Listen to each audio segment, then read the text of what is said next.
Again, and hello, it's Fo. Welcome back to our playthrough of Magic Arena. We earned enough gold to open a pack, and we're going to get a pack of our Devastation. We're going to see what's in it, see what our rare is.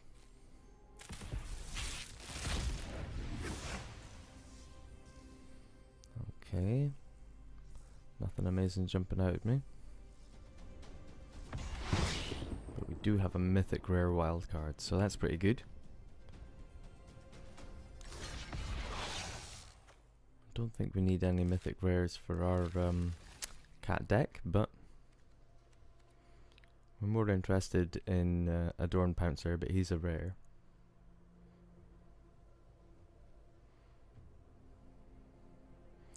So we're going to trade in one of our rare wild cards for Adorn Pouncer.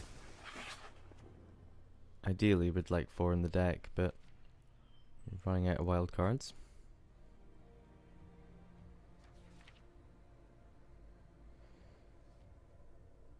There's not many more things we really need to change about the deck.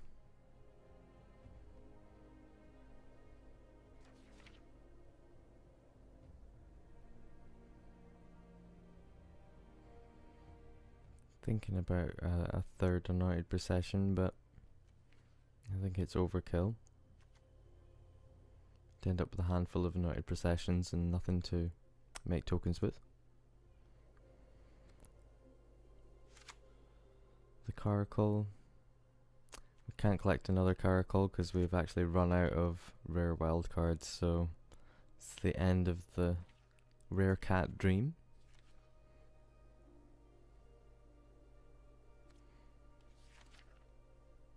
Perhaps there's a few uncommons we could get.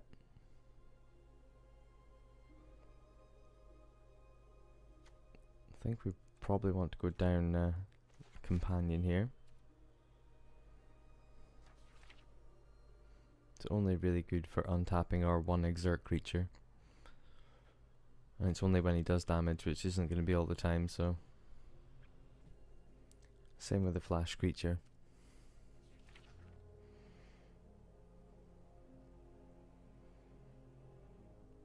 I think Pounce is maybe not as good as the green cartouche or another ambuscade.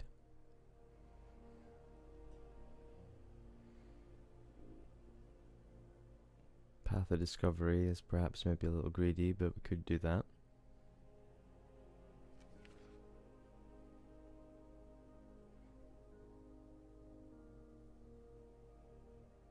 I think the appeal to authority is only good on the Adorn Pouncer because it has double strike as a surprise that could win you the game.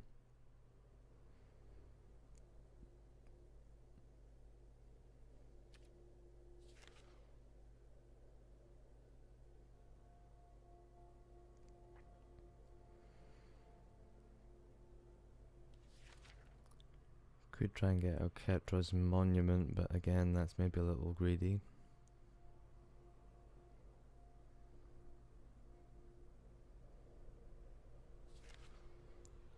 Maybe the Vanquisher's Banner. I kinda always want that in a tribal deck, but maybe that's too greedy as well. What would we take out? I think we need to keep in some of our cats, even if they haven't done much for us, like the Pouncing Cheetah. Watchers of the Dead does seem important against graveyard based decks.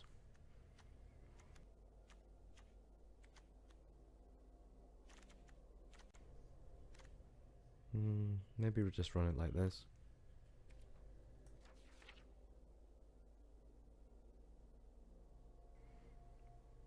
Can definitely switch around a few of the lands.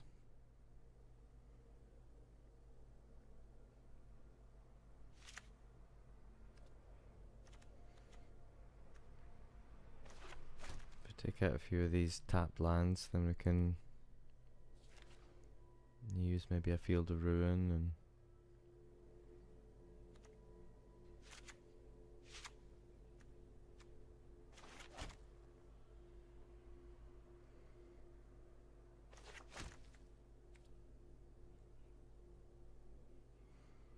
Okay, so we'll try it like that. And we'll see how we go.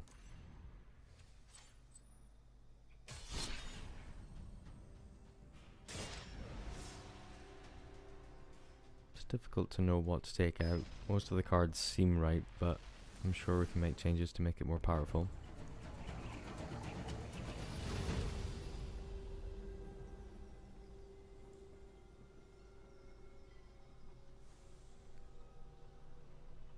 I think because our creatures generally have lesser power than the big creature's toughness, like against the dinosaurs and things, we probably want Ambuscade instead of Pounce, but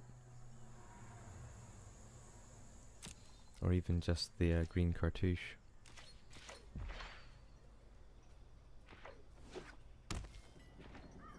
No, we're getting land, but we're not getting any cats. It's the problem when you take creatures out the deck. Sometimes you find all your non-creature spells.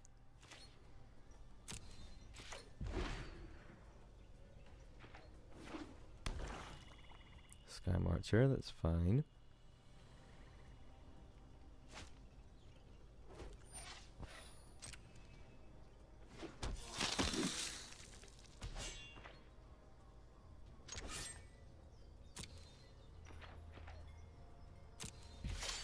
So we can get out our cheetah.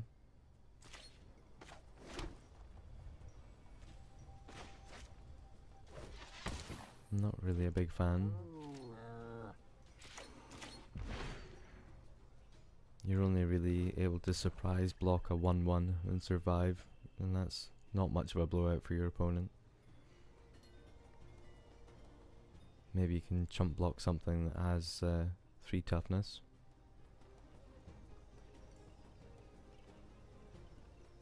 Even then, a surprise trade is not that great, not that much of a blowout. So, Forerunner Legion gets to go looking for a vampire, and whenever a vampire comes in, so they're going looking for another Forerunner of the Legion, so they're going to stack their Forerunners. Whenever a vampire comes in under their control, then they get to put 1/1 on one of their creatures till end of turn, make it a bigger attacker. Guess we'll get out the procession even though we don't have any payoffs for it yet.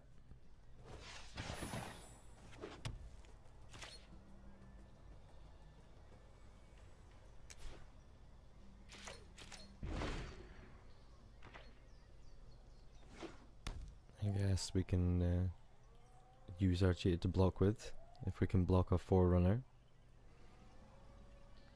and stop this before it gets out of control.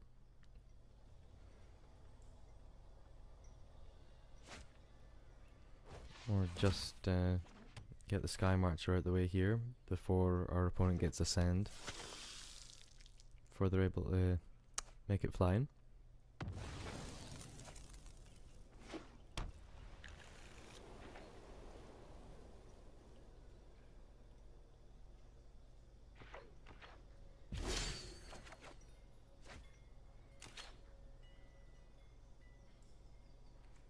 Guess we could cycle.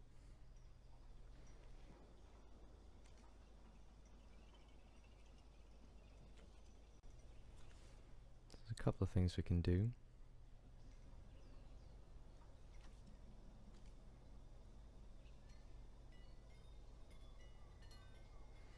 We really want to cycle into a forest, otherwise we won't be able to play our Pounce.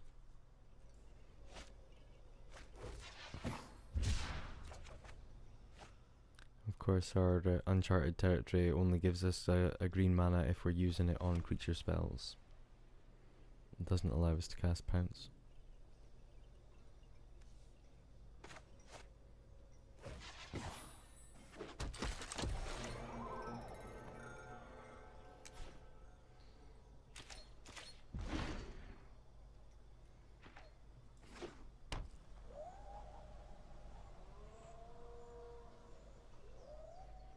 Okay, so they're not going with another Forerunner. But it does get them to ascend, and they are able to start attacking us, which is not so great. but hopefully we can get a green mana so we can cast our fight spell.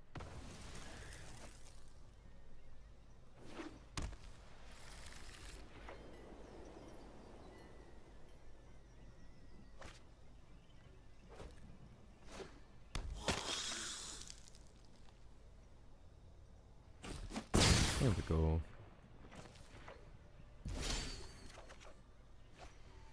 So we could cast Radiant Destiny first, make our creatures bigger. But of course, in casting Radiant Destiny, Arena in its wisdom has chosen to tap our green land, which is rather annoying. So we're going to have to manually tap our lands because we can't trust Arena now to be smart.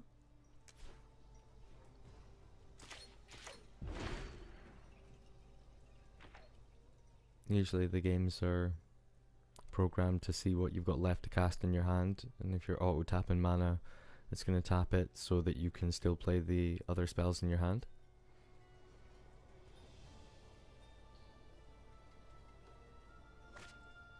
Could be in trouble now. They're casting out the Radiant Destiny. So now we need to get rid of the cast out.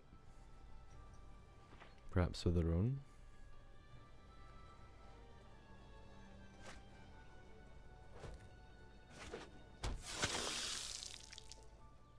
Yeah, it might be hard for us to come back from this now. Wow, we've got our own cast out. Okay. Back in business. Now we want to cast out first, so we can get back our Radiant Destiny, and then play Pounce. Now if we hover it, it should tell us which mana it intends on tapping, but I think it's easier for us to manually tap them, I guess. We don't need to cast a creature this turn, so Uncharted Territory we can tap for colorless. So doing it this way ensures that we actually get to play both our spells.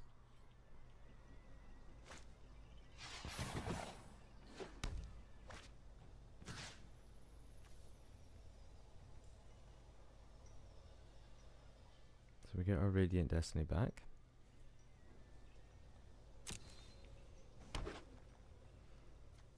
Now we can pounce and get rid of the Sky Marcher.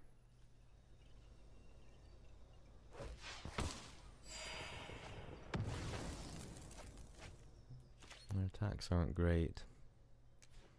I think we've got to stabilize the board, hold off our opponent, get creature advantage. But it looks like it's going to be difficult.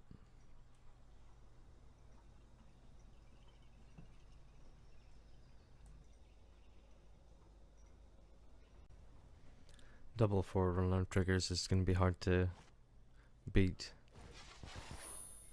Fighting against multiple triggers per turn.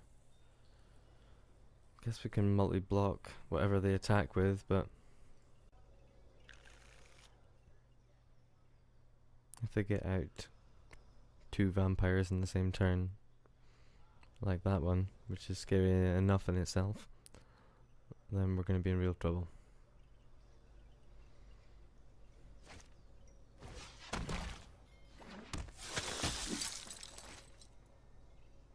I guess when they attack in and create an extra vampire token, that'll stack the trigger again. But they're choosing not to attack with anyone. I like that. Got Pride Sovereign. It's probably a little too late, but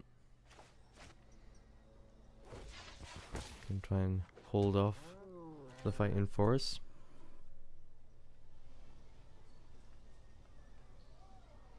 If we block with our Anointer Priest and then bring him back, we can gain a couple of life back, maybe try to stay in the game.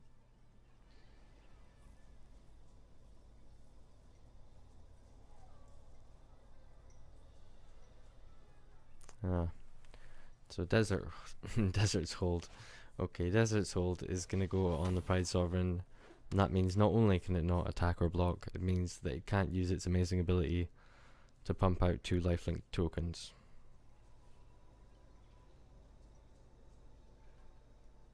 Need those cats.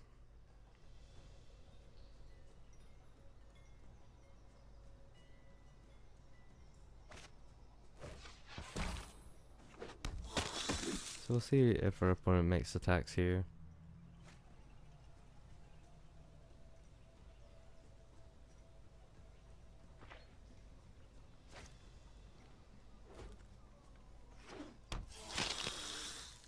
Yep, they're getting 4 triggers on that one creature. It's the biggest Dusk Legion Zealot ever. So blocking the Anointer Priest, he's the first one to be thrown under the bus.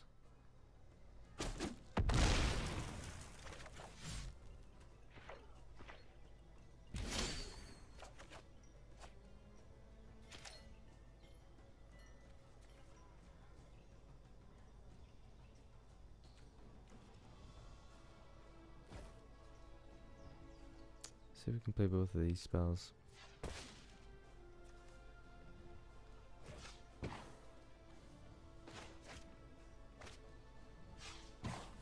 So we get back our Anointer Priest.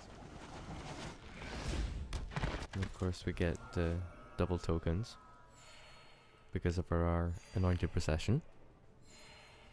We've still got mana left over. We can get out our final cat. Love to exert the Pride Sovereign to make tokens, but of course it would make double tokens as well, and we would gain all the life. 1 life per token. That would help bring us back up in life to keep us alive.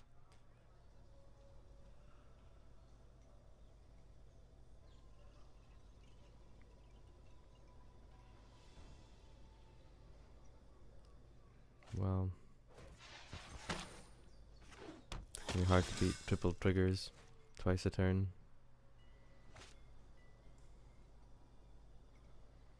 I guess we can draw a card with the Prowler if we block, jump block.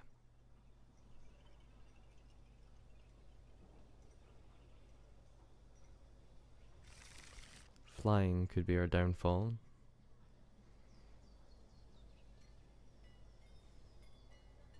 Got the 1 angel somewhere in the deck.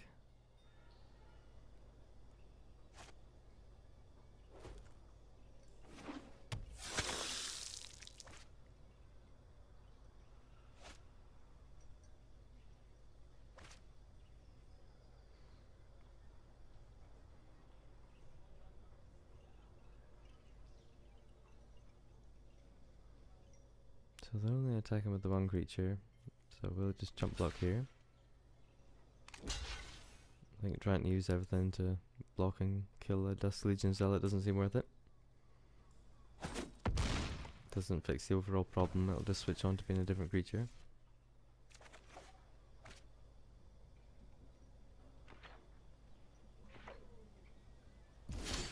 Well, we've got the cat snake.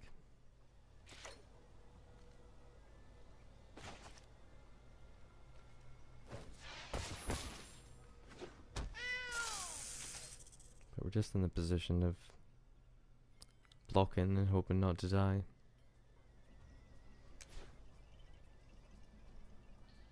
The game's definitely not going in our favour.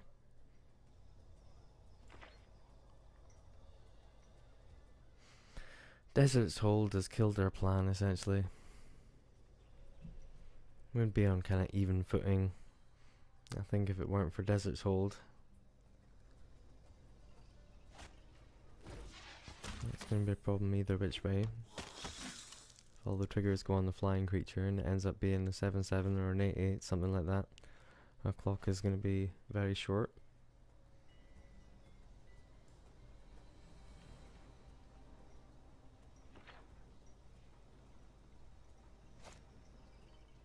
In comes the Zealot.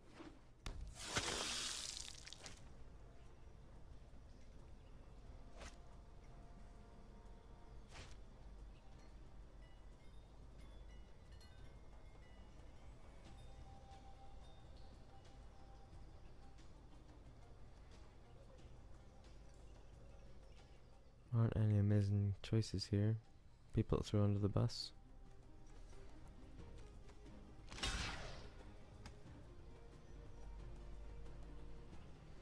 Guess we just let it through. If we are able to turn it around somehow, we're gonna need as many creatures as possible. Well, we've got the combination of the Adorned Pouncer.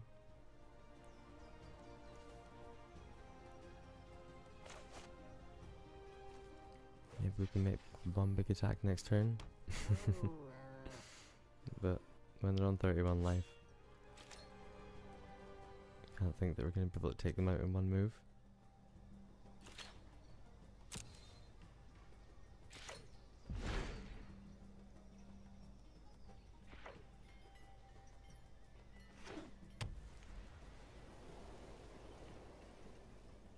Guess we should have blocked last turn, because we definitely can't block this turn, because we can't block the flying creature.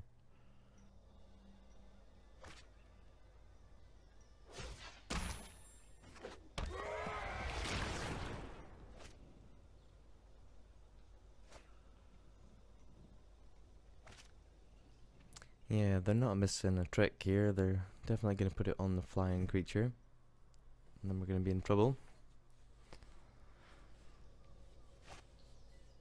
Are we just dead? Is that going to swing in for 9? Get 3 more triggers. Yeah, I think this could be the end. We're pretty far behind from the start, really. Didn't help that the game mistapped our land, but never mind. We can go in and change that Pounce for an Ambuscade or a green Cartouche. Maybe change 1 or 2 other things. Just get back in there and have another go.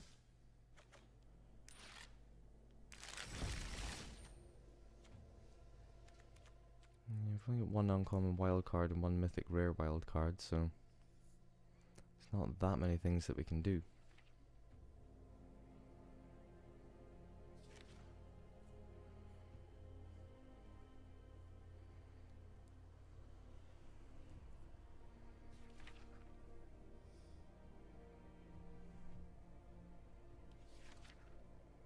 Maybe take another Ixalan's Binding or another cast out.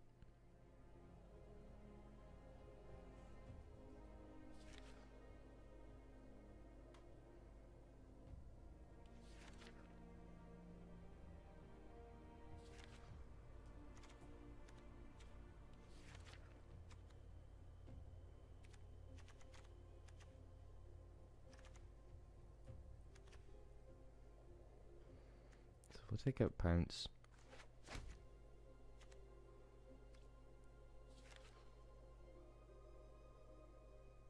Put in another Ambuscade. It's a small change, but might make the difference between being able to kill off one of our opponent's creatures and not. Even if it does mean sacrificing one of our creatures in a fight.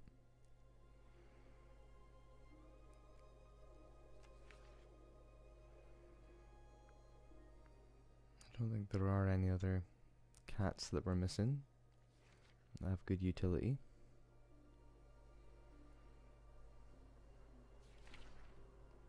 I think we just make that one change maybe and just run it back.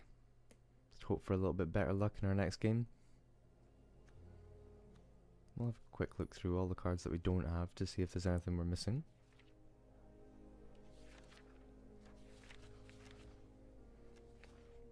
See if there's any cats that we don't know about.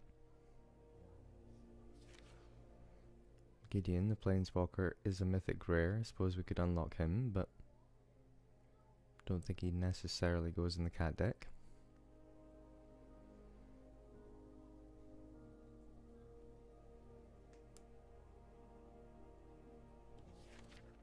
Overwhelming Splendor could be good, but it's a rare. We're not going to be able to get that.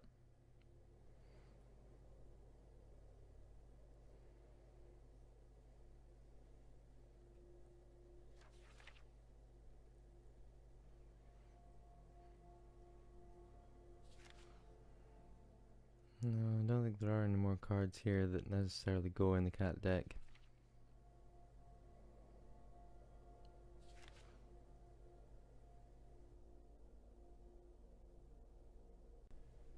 Crushing Canopy could could be good for us. It destroys an enchantment or a creature with flying. Last game we could have got rid of that flyer that was attacking us for lethal, or we could have got rid of the Desert's Hold, which is an enchantment on our creature, so that seems like a good idea. Can make the difference between life and death in some situations. Don't have many other ways to get rid of artifacts and enchantments apart from our own enchantments for removal. And being able to kill that flying creature might have saved us in the last game, so I think Crush is a good idea.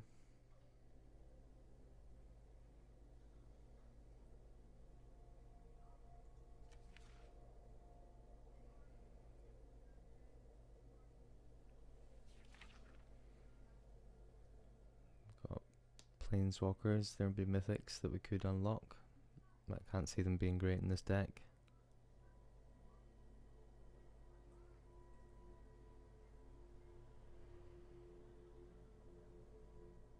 Strength of the pack just seems too expensive.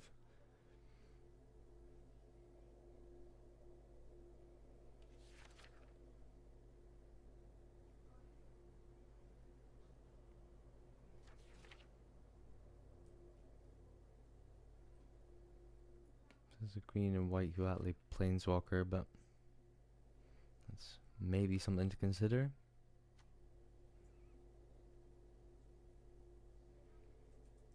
That's maybe not the best spend of our mythic wildcard.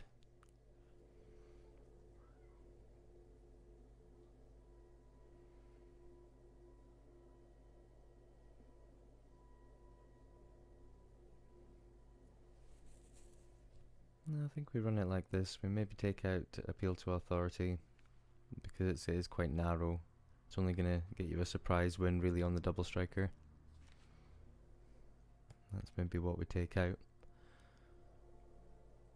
I think if we take out any more Pouncing Cheetahs or Companions, we could be in trouble. Might get those draws where you get no creatures, no your non-creature spells.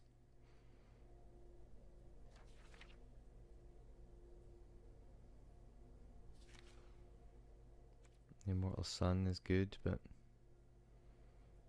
again, it's another space in the deck. We'll put in the Immortal Sun because it is good. And what do we take out?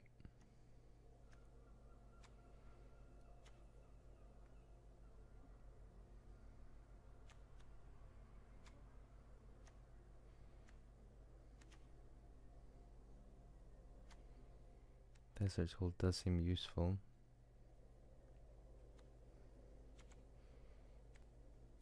I think we're back to taking out one of the Companions or one of the Pouncing Cheetahs.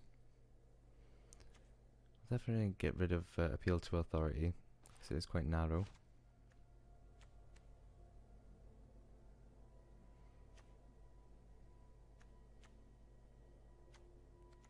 One Pouncing Cheetah. Let's try running it like this. Should give us a little bit more of a curve. Now we've got a 6-drop in there. Hopefully we won't come up too short on cats to play early on in the game.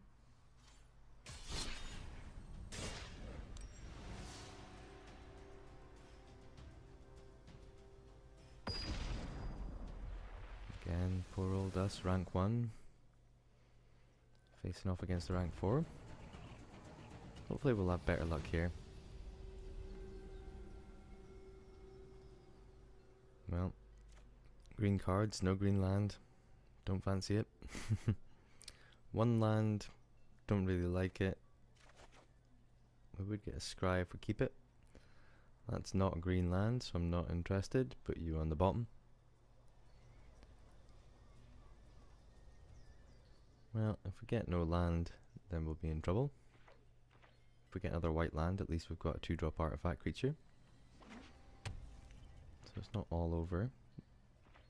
I think it will be if I don't get a green land in a few turns, the next couple of turns, you know.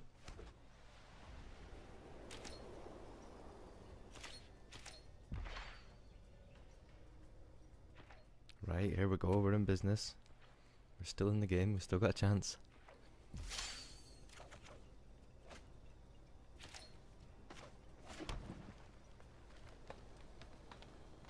Get the Prowler first.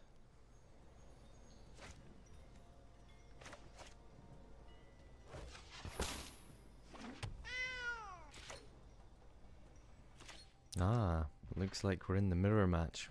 Looks like our opponent is playing the cat deck as well. But they got their Pride Sovereign out first. Could be a Pride Sovereign race.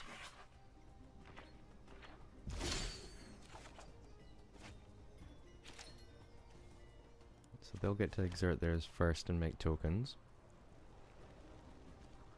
But we can attack into those tokens, because they'll just be 1/1s.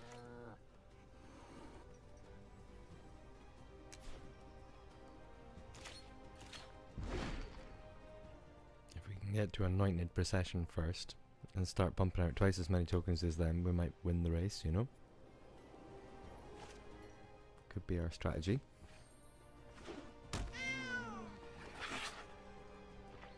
Ixalan's Binding, we could get rid of their Pride Sovereign and keep our own.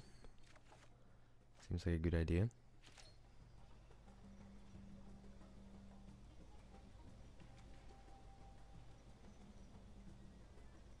So we're going to make our own couple of tokens.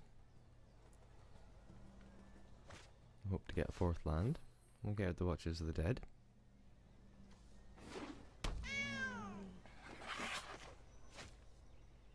Then we can attack in with our 1/3. See if they block one of their tokens.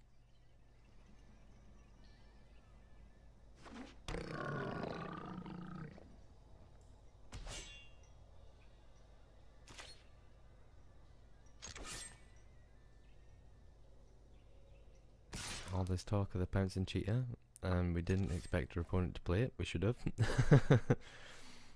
That's about the only good surprise block it's going to make. Against a 1 power creature with 3 toughness. That's probably the best result for it. But we still get to draw cards, so it's not the end of the world. We get our 4th land, so our 4th land's far more useful to us than the Prowler.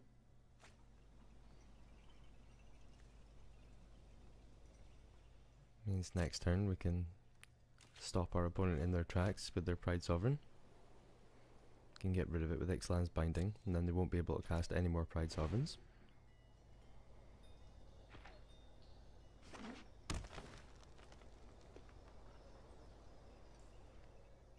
Okay, he is an issue, but I took him out of the deck because he's not a cat.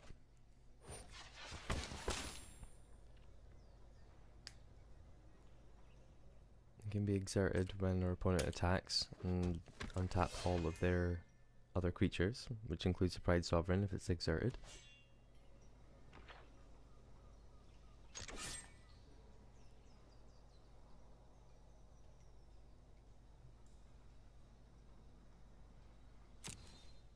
We're rolling in the land, that's good.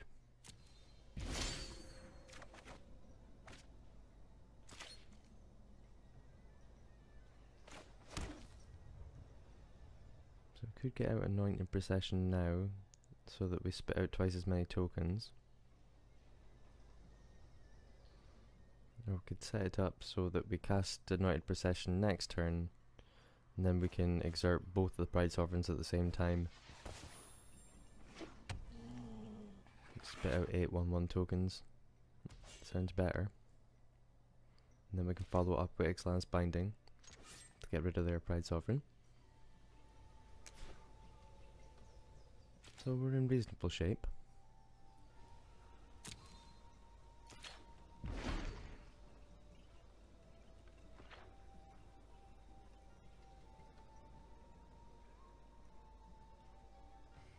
Baffling End's an issue.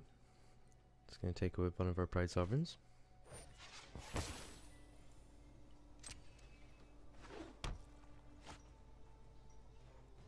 At least we can destroy it with our Crushing Canopy. That's a good Crushing Canopy target. And that way we'd get a 3/3 dinosaur token. If we get out the Anointed Procession first, then we're going to get 2 dinosaur tokens. not the end of the world.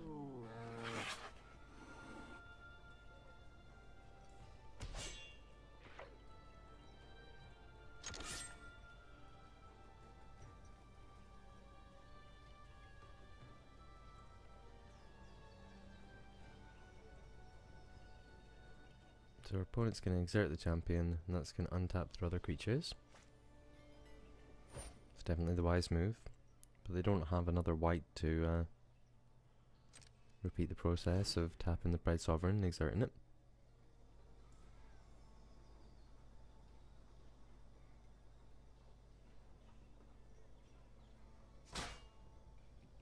Just going to make a block here.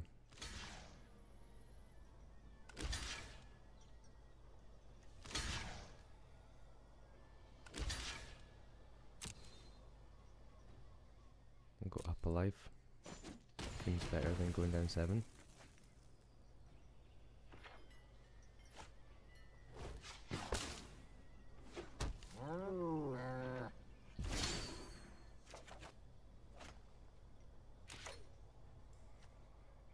So we're going to get out the procession.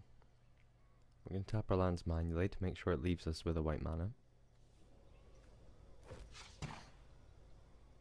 We don't want the game to automatically tap all our white mana and then not be able to use the ability.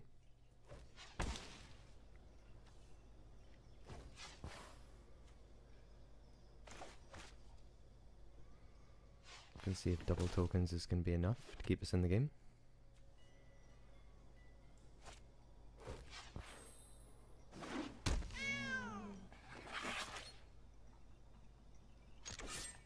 Next turn, if we get a land, we can maybe get out our creature and Ixalan's Binding. If we don't, we've got the option of Crushing Canopy and our creature.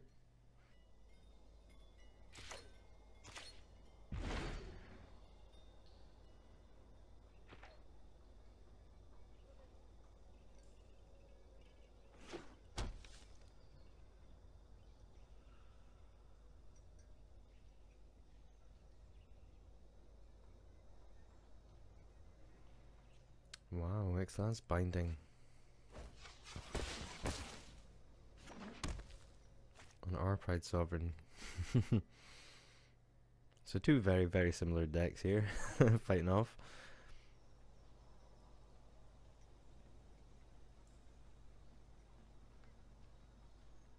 Now I'm tempted to use Crushing Canopy on their Ixalan's Binding. We could Binding their Binding to stop them playing future Bindings. That's usually what I like to use Ixalan's Binding for. But we can still use Crushing Canopy on it, and then use our own Binding to get rid of their Lion, the Pride Sovereign. Again, we're just gonna sort of make even blocks. And tokens can all battle each other and we can both gain some life, that seems fine.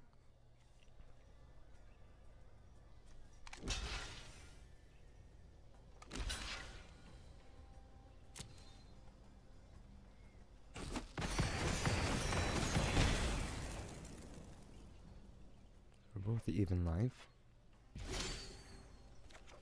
So now we can Binding and get the creature out.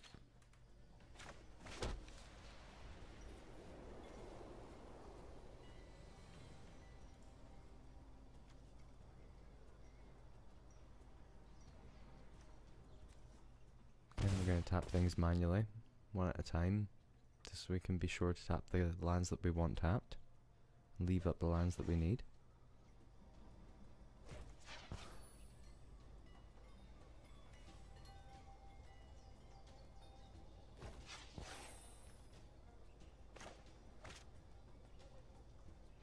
So we get the Binding. Binding their Sovereign. Then we can get a Companion out. And then next turn we can get our Pride Sovereign back.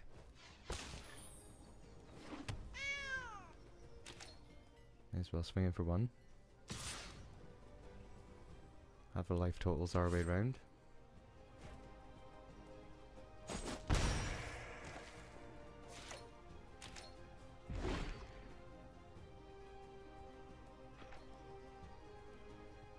Our opponent's down to 2 cards.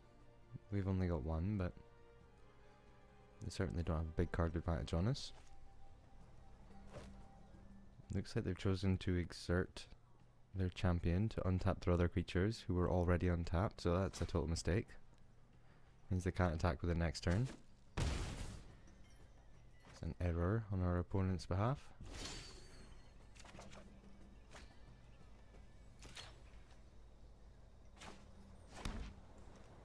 So now we're crushing Canopy, get our Pride Sovereigns back from underneath Ixalan's binding. Can't get it back from Baffling End, we'd only get 2 3/3 dinosaurs. And I think the Pride Sovereign's far more useful to us.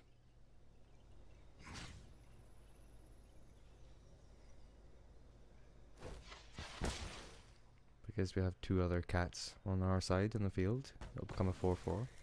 Because it gets +1/+1 for each other cat that we have.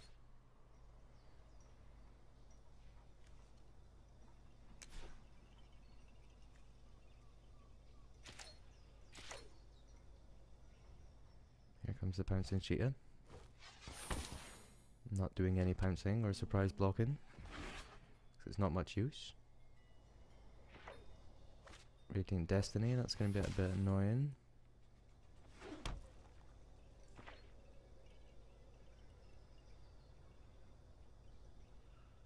Guess we could block the cheetah with our companion. Can't see us being able to attack him with the companion to do damage to then untap our sovereign. That's what he's there for, but can't see that being as good as just blocking one of our opponent's creatures and getting a good value block. We'll see how we go.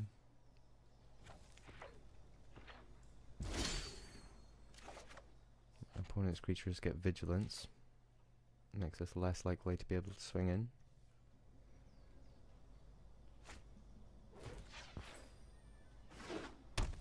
Radiant Destiny says that they get vigilance if they have the City's Blessing. They have 10 permanents or more. Which is why their pouncing cheetah didn't tap when it attacked.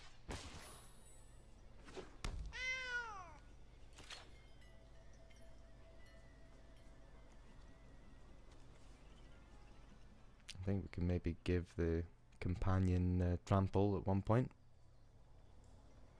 with our hashtag Oasis. Might be able to get that attack through like that.